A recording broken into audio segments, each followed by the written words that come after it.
agenda regarding Libya, and this summit, which will be held today, will bring together many participants and will mean a lot. For this, for weeks and for months, we have been working towards this. We have been preparing for this summit, and shortly we will be leaving for Berlin. Libya is in dire straits, as you all probably are aware.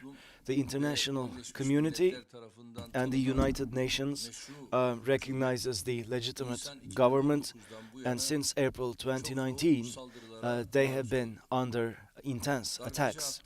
The coup implementer Haftar and his supporters are responsible for these attacks, and thus far hundreds of civilians have sadly lost their lives. And because of this conflict, around 400,000 Libyan brothers and sisters have had to flee their homes. These displaced people, especially via Tunisia and Algeria, are creating a pressure of immigration, and that destabilizes the region. Daesh, Al-Qaeda, these terrorist organizations are trying to gain ground in Libya. These attacks also percolate to other neighboring countries and have a destabilizing effect on the entire Mediterranean. The coup implementer Haftar is instigating these atrocious attacks, and unfortunately the international community has not shown the appropriate response. Haftar breaches UN Security Council resolutions, and sadly his acts have been ignored for long.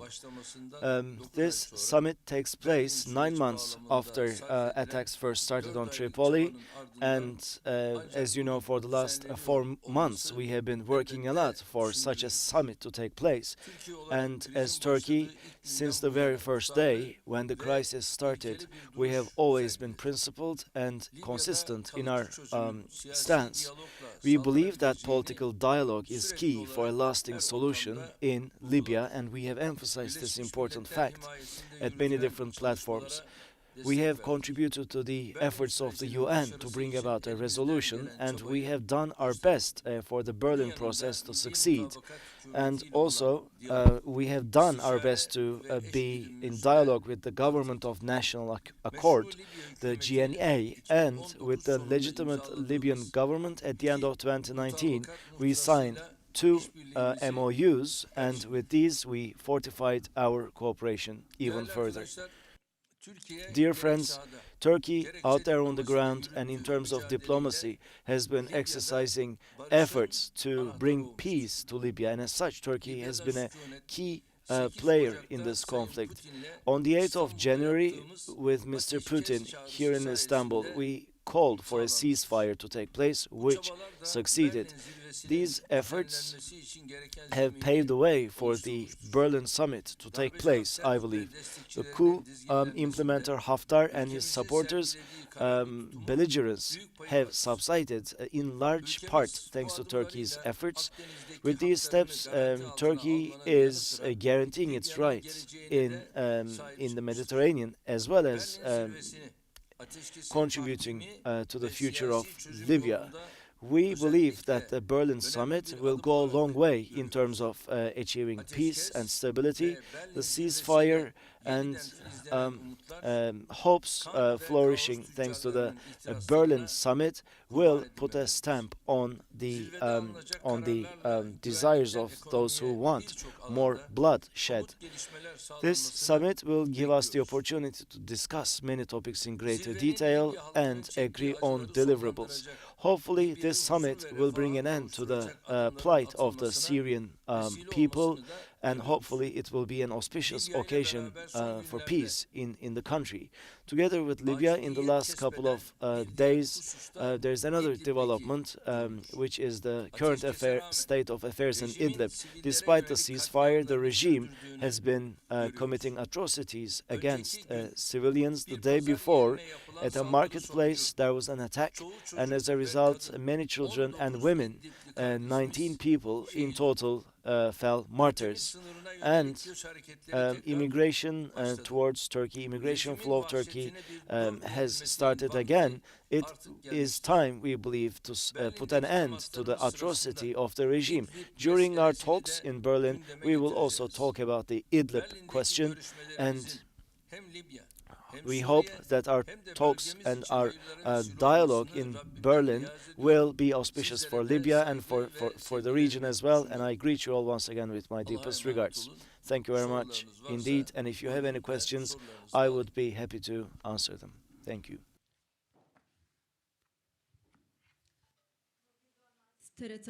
TRT News. Greece has hosted Haftar, and that drew a lot of criticism before the summit ever took place. What would you like to say about this? Thank you. Thank you. Well, first of all, allow me to say this. Greece was not invited to Germany, and that upset them profoundly. And actually, regarding Libya and Turkey, these MOUs that were signed, these agreements actually drew Greece crazy, so to speak. And then they wanted to strike a deal with another party to seek revenge from Turkey. That was their motive, I believe. And Haftar is of no value, obviously. But on the other hand, Sarraj is actually recognized by the UN. He's a leader recognized by the UN. And there are certain methods that they try to utilize, and they invited Haftar to Greece, and Haftar went to Greece, and they posed in front of cameras, and maybe this was a bit of resentment because they were not invited to Germany. This was an unfortunate step. They held these talks, but as far as we're concerned, these do not mean anything. These talks do not mean anything. And also, Haftar, when he comes to Germany, Berlin, we will wait and see what he has to say for himself. But Mitsotakis is playing the wrong game here, and the steps he's taking are not right steps to take, and it was not a good start for them, and this reflects poorly on their relations with Turkey as well. And recently at the NATO summit, I had the opportunity to talk to him for an hour and a half, and I shared many things with him there, but despite this, apparently he's been taking these wrong steps, and that's his decision.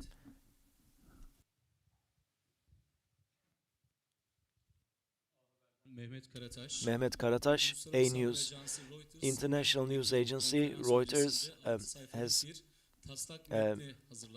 said that there's a 6-page draft document, and they allege that this draft document says that Turkey and Russia could send troops to Libya in the upcoming days, and the same text calls for elections to be held in Libya.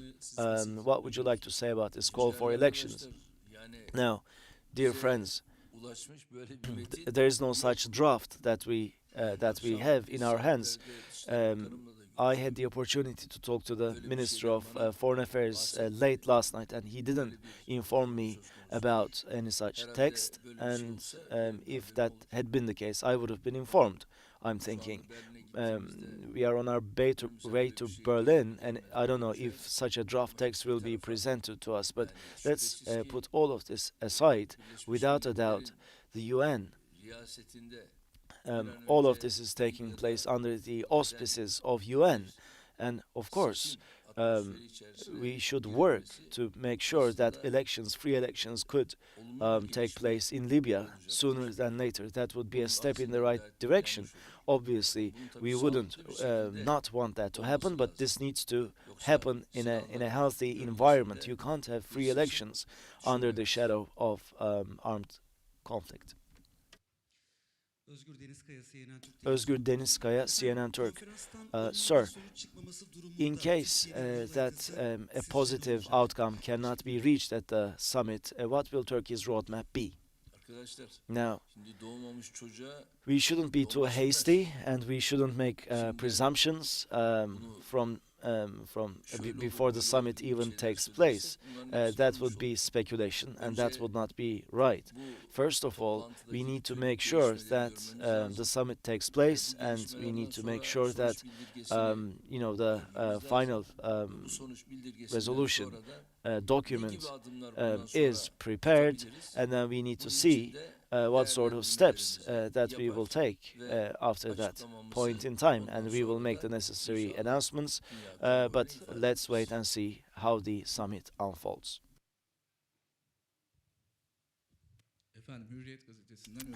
Özgür Hasan Altuncu from Hürriyet Daily. Yesterday, you talked about this reception hall, and you said that you resisted the coup here on the 15th of July together with the public. And I'd like to ask you this question here and now.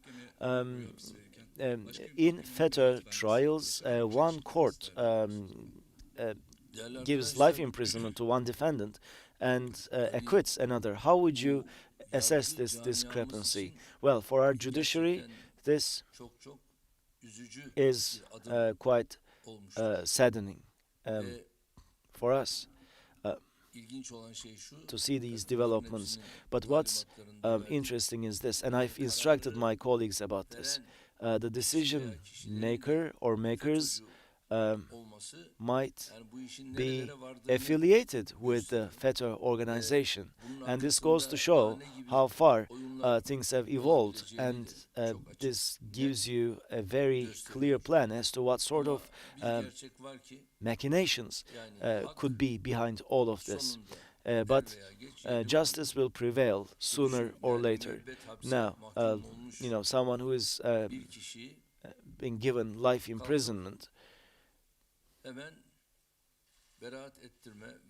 can be acquitted all of a sudden, can be released all of a sudden, and how can a court pass such a judgment, such a ruling? I mean, this beggars belief, obviously. And our Ministry of Justice and our public prosecutors are taking necessary steps, and together with the Ministry of Interior, they have captured certain people, and these people will be held accountable within the judicial system, and that particular person is now in prison.